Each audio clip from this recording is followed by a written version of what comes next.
Hello friends, good morning. ఈరోజు మనం ఇంకో ఇంట్రెస్టింగ్ అప్డేట్తో చూద్దాం. బ్యాంక్ జాబ్స్లోనే మన ఎస్బీఐ గురించి మాట్లాడుకున్నాం. ఈరోజు ఐబీపీఎస్ అంటే మనకు ఇండియాలో ఉన్న 19 బ్యాంక్స్ ఐబీపీఎస్ సెక్టార్లో ఉంటుందన్నమాట. అందులో ఆర్ఆర్బీ అంటే రీజనల్ రూరల్ బ్యాంక్స్, విలేజ్లో ఉన్న బ్యాంక్స్కి నోటిఫికేషన్ రిలీజ్ చేశారు ఐబీపీఎస్ వాళ్ళు. దీనికి ఎగ్జామ్ కండక్ట్ చేస్తారు. నోటిఫికేషన్ వచ్చింది. గ్రాడ్యుయేట్ కంప్లీట్ అయిన ఎవరైనా అప్లై చేసుకోవచ్చు. అంటే డిగ్రీ వాళ్ళు కావచ్చు, బీటెక్ వాళ్ళు కావచ్చు, ఏ గ్రాడ్యుయేషన్ వాళ్ళైనా అప్లై చేసుకోవచ్చు.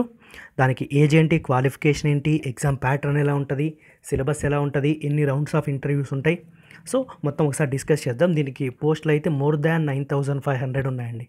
సో మీరు మంచి ఆపర్చునిటీ, చాలా బాగా ఉంటుంది. సో ఎవరైనా యూటిలైజ్ చేసుకోవచ్చు. సో ఒకసారి ఎంటర్ అయితే మనకు పోస్టు 4 రకాల పోస్టులు ఉంటాయండి ఇందులో.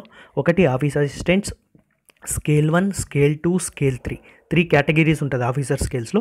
ఆఫీస్ అసిస్టెంట్ అంటే మనం బ్యాంక్లో చూస్తాం కదా, క్లర్క్ అనమాట. అంటే మీకు పోస్ట్ ఆఫీస్లో అమౌంట్ కట్టేటప్పుడు తీసుకునే వాళ్ళు కానీ, లేకపోతే విత్డ్రా చేయించే వాళ్ళు కానీ, బ్యాంక్ పాస్బుక్లో ప్రింటింగ్ చేసేవాళ్ళు కానీ, వీళ్ళంతా ఆఫీస్ అసిస్టెంట్ కిందకు వస్తారు.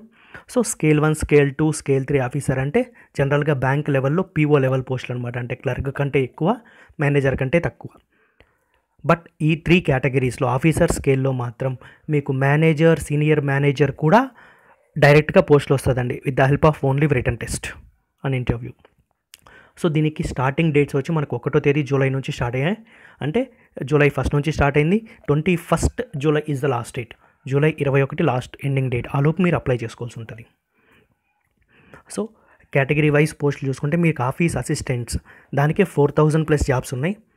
సో ఆఫీసర్ స్కేల్ 1 అంటే అసిస్టెంట్ మేనేజర్ అనమాట, దానికి 3,500 ఉన్నాయి. స్కేల్ 2 అంటే మేనేజర్ కేటగిరీ ఉంటుంది, దానికి 1,500+ పోస్టులు ఉన్నాయి. స్కేల్ 3 అంటే సీనియర్ మేనేజర్, దానికి 1,500+ పోస్టులు ఉన్నాయి.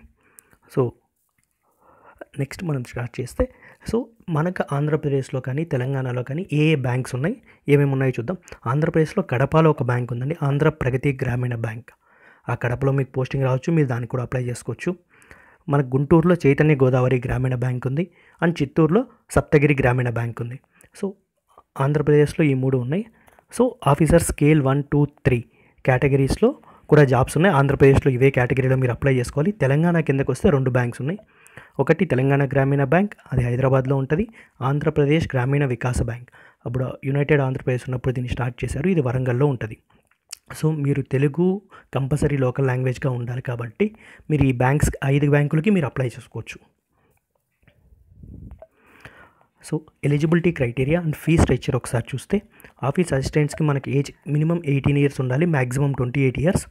అదే స్కేల్ 1కి అయితే మినిమం 18 ఉండాలి, మ్యాక్సిమం 30 ఉండాలి. స్కేల్ 2కి అయితే మినిమమే 21 ఇయర్స్ ఉండాలి, మ్యాక్సిమం 32 ఇయర్స్. స్కేల్ 3కి అయితే 21 మినిమం, 40 ఇయర్స్ లోపల ఉన్న వాళ్ళు ఎవరైనా అప్లై చేసుకోవచ్చండి. సో ప్రతి ఒక్కదానికి గ్రాడ్యుయేషన్ కంపల్సరీ మీకు ఉంటే చాలు, అంతకుమించి క్వాలిఫికేషన్ ఏం అవసరం లేదు. అండ్ ఆఫీసర్స్కి, అసిస్టెంట్స్కి, ఆఫీసర్ స్కేల్ 1కి మీకు ఎక్స్పీరియన్స్ కూడా ఏం అవసరం లేదు. ఎక్స్పీరియన్స్ లేకుండానే మీరు అప్లై చేసుకోవచ్చు. బట్ అదే స్కేల్ 2కి వస్తే మీకు మినిమం 1 ఇయర్ నుంచి 2 ఇయర్స్ ఎక్స్పీరియన్స్ ఉంటే బ్యాంకింగ్లో ఏదైనా సెక్టర్లో వర్క్ చేసిన వాళ్ళు మీరు అప్లై చేసుకోవచ్చు. అంటే బ్యాంక్ క్లర్క్గా చేసి ఉండొచ్చు, బ్యాంక్లో అటెండర్గా, ఎనీ పోస్ట్ బ్యాంక్లో చేసిన వాళ్ళు ఉండాలి. స్కేల్ 3కి అయితే 5 ఇయర్స్ బ్యాంక్ ఆఫీసర్గా చేసి ఉండాలి. స్కేల్ 3కి మాత్రమే 5 ఇయర్స్, లేకపోతే 1 or 2 ఇయర్స్. స్కేల్ 2లో మీకు మళ్ళీ డిఫరెంట్ సెక్టార్లు ఉన్నాయండి. లా కేటగిరీలో ఉంటుంది, సిఏ కేటగిరీ ఫినిష్ చేసిన వాళ్ళకు ఉంటుంది, స్కేల్ 2 వాళ్ళకి మాత్రమే. అండ్ అప్లికేషన్ ఫీజ్కి వస్తే జనరల్ కానీ ఓబీసీ కానీ మీరు 4 ఎగ్జామ్స్లో దేనికి అప్లై చేయాలన్నా మినిమం 850 రూపీస్ పే చేయాల్సి ఉంటుంది. ఆఫీస్ అసిస్టెంట్స్కి 850, అలాగే స్కేల్ 1, స్కేల్ 2, స్కేల్ 3 దేనికి కావాలన్నా 850 రూపీస్ ఉంటుంది. అదే మీకు రిజర్వేషన్ ఉండి ఎస్సీ, ఎస్టీఆర్, ఫిజికల్లీ హ్యాండిక్యాప్డ్ సెక్షన్లో ఉంటే మీకు 175 రూపీస్ మాత్రమే ఉంటుంది. సో ఆఫీస్ అసిస్టెంట్స్ అయితే మీకు ఇంటర్వ్యూ కూడా ఉండదండి, only 2 types of written test ఉంటుంది. ఒకటి ప్రిలిమ్స్, 2 మెయిన్స్ అంటాం, 2 stages of exam. But officer scale 1, scale 2, scale 3 వాళ్ళకి మాత్రమే 3 రౌండ్స్ ఉంటాయి. అది ప్రిలిమ్స్ ఉంటుంది, మెయిన్స్ ఉంటుంది యాజ్ యూజువల్, ఫైనల్గా ఇంటర్వ్యూ కూడా ఉంటుంది. అది ఆఫీసర్స్కి మాత్రమే ఉంటుంది, ఆఫీస్ అసిస్టెంట్స్కి ఉండదు. సో ప్రిలిమ్స్ ఎగ్జామ్ ఎలా ఉంటుంది, ఇది ఆఫీసర్స్ అసిస్టెంట్స్కి కావచ్చు, స్కేల్ 1 ఆఫీసర్కి మాత్రం ప్రిలిమ్స్లో 2 సెక్షన్లు ఉంటాయి. ఒకటి యాప్టిట్యూడ్, 2 రీజనింగ్. దీంట్లో 40 క్వశ్చన్స్ ఉంటాయి, 40 మార్క్స్. బట్ మీరు యాప్టిట్యూడ్లో 40, రీజనింగ్లో 40, టోటల్ 80 క్వశ్చన్స్, 80 మార్క్స్. దీన్ని మీరు 45 మినిట్స్ లోపలే కంప్లీట్ చేయాల్సి ఉంటుంది ఈ టెస్ట్ని. అదే మెయిన్స్ ఎగ్జామ్ ఎలా ఉంటుందంటే ఆఫీస్ అసిస్టెంట్స్ కానీ స్కేల్ 1 ఆఫీసర్ కానీ aptitude 40 questions but 50 marks. Reasoning కూడా అంతే అండి, 40 క్వశ్చన్స్ 50 మార్క్స్. ఈ 2 సెక్షన్లో వెయిటేజ్ ఎక్కువ ఉంటుంది. యాప్టిట్యూడ్ అండ్ రీజనింగ్ 40 క్వశ్చన్స్ ఉంటాయి, 50 మార్క్స్ ఉంటాయి ఈ సెక్షన్. హిందీ కానీ ఇంగ్లీష్ కానీ మీరు లాంగ్వేజ్ ఏదైనా సెలెక్ట్ చేసుకోవచ్చు. దాంట్లో 40 క్వశ్చన్స్ ఉంటాయి, 40 మార్క్స్. జనరల్ అవేర్నెస్ 40 క్వశ్చన్స్ ఉంటాయి, 40 మార్క్స్. జనరల్ అవేర్నెస్లో మీకు current affairs and banking knowledge అన్నీ వస్తుందండి. బ్యాంకింగ్ పైన మీకు అవేర్నెస్ ఉండాలి. బ్యాంకింగ్లో ఏమేమి వాడతాం, చెక్కులు ఏంటి, డిడి ఏంటి, ఇలాంటి మొత్తం అవేర్నెస్ ఉండాలి. వాటిపైన 40 క్వశ్చన్స్ ఉంటాయి. కంప్యూటర్స్ అంటే బేసిక్స్ ఆఫ్ కంప్యూటర్స్ దగ్గర నుంచి మీకు లాంగ్వేజెస్ బేసిక్ లాంగ్వేజెస్ సైడ్ వరకు ఉంటే చాలు. దీంట్లోంచి 40 క్వశ్చన్స్ వస్తాయి, బట్ దీనికి 20 మార్క్స్ మాత్రమే ఉంటుంది.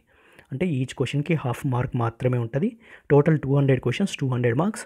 బట్ మీకు ఇచ్చే టైం మాత్రం ఓన్లీ 2 అవర్స్. సో స్కేల్ 2 కానీ స్కేల్ 3 కానీ సింగిల్ ఎగ్జామ్ ఉంటుందండి. అది స్కేల్ 2లో జనరల్ బ్యాంకింగ్ ఆఫీసర్ అని ఒక కేటగిరీ ఉంటుంది. దానికి మాత్రమే సింగిల్ ఎగ్జామ్ ఉంటుంది. అంటే ప్రిలిమ్స్ ఉండదు, డైరెక్ట్గా మెయిన్స్ మాత్రమే ఉంటుంది. అది కూడా aptitude and reasoning same 40 questions ఉంటాయి, బట్ 50 మార్క్స్. ప్రతి సెక్షన్లో యాప్టిట్యూడ్ అండ్ రీజనింగ్లో 40 క్వశ్చన్స్ ఉంటాయి, మార్క్స్ మాత్రం 50 ఉంటాయి. లాంగ్వేజ్ ఎలాగైనా మీరు సెలెక్ట్ చేసుకోవచ్చు, ఇంగ్లీష్ ఆర్ హిందీ. అందులో 40 క్వశ్చన్స్ 40 మార్క్స్. ఇక్కడ జనరల్ అవేర్నెస్ కాకుండా ఫైనాన్షియల్ అవేర్నెస్ ఉంటుందండి.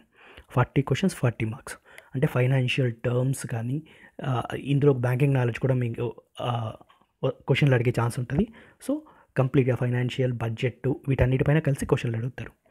So computer same as it is 40 questions ఉంటాయి, 20 మార్క్స్. దీనికి మీకు ఇచ్చే టైం కూడా 2 అవర్స్. 2 అవర్స్ లోపలే మొత్తం 5 సెక్షన్స్ మీరు కంప్లీట్ చేయాల్సి ఉంటుంది. సో స్కేల్ 2లో స్పెషలిస్ట్ క్యాడర్ ఇది సపరేట్ సెక్షన్. అంటే స్కేల్ 2లోనే అనదర్ కేటగిరీ. దీంట్లో aptitude, reasoning, languages English are Hindi, financial awareness, computer knowledge common. ఇక్కడ మీకు కొత్తగా ప్రొఫెషనల్ నాలెడ్జ్ అనేది ఒక ఎక్స్ట్రా సెక్షన్ ఉంటుంది. దానిపైన మాత్రమే 40 క్వశ్చన్స్ ఉంటాయి, 40 మార్క్స్ ఉంటుంది. అంటే టోటల్ 240 క్వశ్చన్స్ ఉంటాయి, 240 మార్క్స్. మీకు ఇచ్చే time 2 hours 30 minutes. 30 minutes extra ఇస్తారు. ప్రొఫెషనల్ నాలెడ్జ్ అంటే మీరు సెలెక్ట్ చేసుకునే క్యాడర్ అనమాట. స్పెషలిస్ట్ ఆఫీసర్లో లా ఆఫీసర్ ఉంటుంది, దాంట్లో లా పైన క్వశ్చన్లు ఉంటాయి. లేదు మీరు సీఏ పైన మీరు అప్లై చేసుకుంటే సీఏ పైన క్వశ్చన్లు ఉంటాయి. అలా మీరు అప్లై చేసుకునే పోస్ట్ని బట్టి మీకు క్వశ్చన్లు ఉంటాయి, అది సపరేట్ సెక్షన్ ఉంటుంది. సో మీకు ఎగ్జామ్ హాల్లో ఏమేమి అలో చేస్తారు? ప్రజెంట్ ఉన్న కోవిడ్ సిచ్యువేషన్లో మాస్క్ కంపల్సరీ ఉండాలి. ఇంతకుముందు అయితే ఇలాంటివి ఏమి అలో చేసేవాళ్ళు కాదు. బట్ ఇప్పుడు ఈ కోవిడ్ సిచ్యువేషన్లో జనాల సేఫ్టీ కోసం మాస్క్ కంపల్సరీ ఉండాలి. మీరు గ్లౌజులు వేసుకునే రావాలి. And me own water bottle మీరే క్యారీ చేయాలి. మీ వాటర్ బాటిల్ మాత్రం మీరే తెచ్చుకోవాలి. బయట వాటర్ ఇచ్చే అవైలబిలిటీ ఉండదు. ఎందుకంటే మళ్ళీ చేతులు మారుతాయని, వేరే వాళ్ళ టచింగ్స్ ఉంటాయని ఇలా ఏం తీసుకోవట్లేదు. ఎవరి వాటర్ బాటిల్ వాళ్ళే క్యారీ చేయాలి. And your personal hand sanitiser కూడా మీరే మెయింటైన్ చేయాలి. సో వాడు 50 ml లిమిట్ కూడా ఇచ్చాడు. మీరు పెద్ద బాటిల్స్ కూడా తీసుకెళ్ళడానికి లేదు. సో మీ ఓన్ శానిటైజర్ మీరు క్యారీ చేయాలి. అండ్ ఒక పెన్ మాత్రమే తీసుకెళ్ళాలి. సో పెన్ ఒకటే తీసుకెళ్ళాలి. అండ్ రఫ్ షీట్స్ ఎవ్రీథింగ్ వాళ్ళు ప్రొవైడ్ చేస్తారు. మీరు ఇంకా కంగారు పడాల్సిన పని లేదు. అండ్ మీ హాల్ టికెట్ ఉంటుంది కదా, హాల్ టికెట్ పైన ఫోటో అటాచ్ చేసి ఉండాలండి. అది మీరు కంపల్సరీ తీసుకోండి. మీరు ఎగ్జామ్కి అప్లై చేసేటప్పుడు ఫోటోగ్రాఫ్ ఒకటి అప్లోడ్ చేస్తారు స్కాన్ చేసి. అదే స్కానింగ్ కాపీ ఏదైతే అప్లై చేశారో అదే ఫోటో కాపీ మీరు హాల్ టికెట్ పైన స్టిచ్ చేసుకొని వెళ్ళాలి. సో ఎగ్జామ్కి అప్లై చేయాలంటే మీకు ఏమేం కావాలి?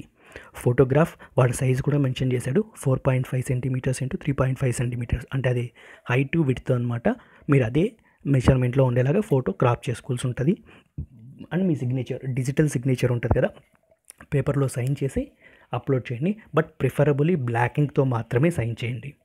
And me left hand thumb impression, అది కూడా మీ హ్యాండ్ థంబ్ ఇంప్రెషన్ ఒక పేపర్ పైన వేసి దాన్ని స్కాన్ చేసి పెట్టాల్సి ఉంటుంది.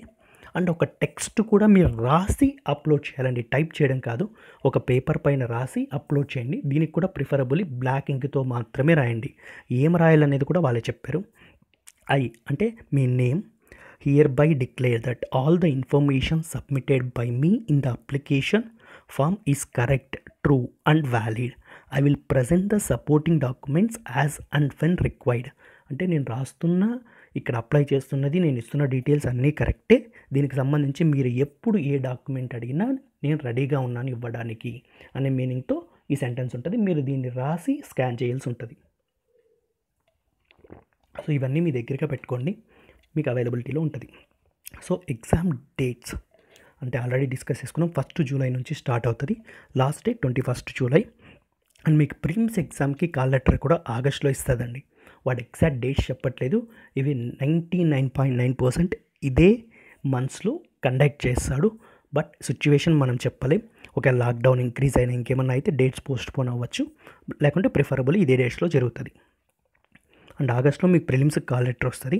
ఎగ్జామ్ సెప్టెంబర్ ఆర్ అక్టోబర్లో పెడతాడు. ప్రిలిమ్స్ రిజల్ట్ కూడా అక్టోబర్లోనే ఇస్తానని చెప్పాడు. మెయిన్స్ కాల్ లెటర్ కూడా అక్టోబర్ ఆర్ నవంబర్లో వస్తుంది. మెయిన్స్ ఎగ్జామ్ కూడా అక్టోబర్ ఆర్ నవంబర్ అని చెప్పాడు. మెయిన్స్ రిజల్ట్స్ తర్వాత మీకు interview call letter and final interview అన్నీ అక్టోబర్ ఆర్ నవంబర్లో ఫినిష్ చేస్తానని ఇచ్చాడు. బట్ ప్రాబబుల్లీ డిసెంబర్ వరకు కూడా ఎక్స్టెండ్ అవ్వచ్చు. ఇవన్నీ కరెక్ట్గా జరిగితే మీ అలాట్మెంట్ ఆర్డర్ అంటే జాబ్ జాయినింగ్ లెటర్ కూడా జనవరిలో ఇచ్చేస్తాడు. సో గుర్తుపెట్టుకోండి, ఇంటర్వ్యూ ఉన్నది స్కేల్ 2, స్కేల్ 3 ఆఫీసర్స్కి మాత్రమే అండ్ స్కేల్ 1 ఆఫీస్ అసిస్టెంట్స్కి ఇంటర్వ్యూ ఉండదు. ప్రిలిమ్స్ అండ్ మెయిన్స్ మీరు క్వాలిఫై అయ్యారంటే డైరెక్ట్గా మీకు జాబ్ ఇచ్చేస్తాడు. సర్టిఫికేట్ వెరిఫికేషన్ ఉంటుంది. దాని తర్వాత మీ జాయినింగ్ లెటర్ మీకు ఫార్వర్డ్ చేస్తారు. సో అప్లికేషన్ లింక్ని నేను కింద డిస్క్రిప్షన్లో ఇస్తున్నాను. ఒకసారి చూసి జాగ్రత్తగా అప్లై చేయండి. మీకు కావాల్సిన డాక్యుమెంట్స్ ఆల్రెడీ చెప్పాను, కుదిరితే నోట్ చేసి పెట్టుకోండి. ఆ డాక్యుమెంట్స్ అన్ని రెడీగా పెట్టుకొని ఒకసారి అప్లై చేయండి. ఆన్లైన్లో మాత్రమే అమౌంట్ పే చేయాల్సి ఉంటుంది. సో డీడీ తీసుకోవడం కానీ బ్యాంక్ చలాన్ కానీ ఏముండదు. సో మీ ఏటీఎంలో కానీ ఆర్ మీ ఫ్రెండ్స్ ఆర్ రిలేటివ్స్ ఏటీఎంలో కానీ క్యాష్ పెట్టి మెయింటైన్ చేసుకోండి. దాంట్లోంచి మాత్రమే ఆన్లైన్ డెబిట్ ఉంటుంది. సో జాగ్రత్తగా ఫాలో అయ్యి చేయండి. Thank you very much guys.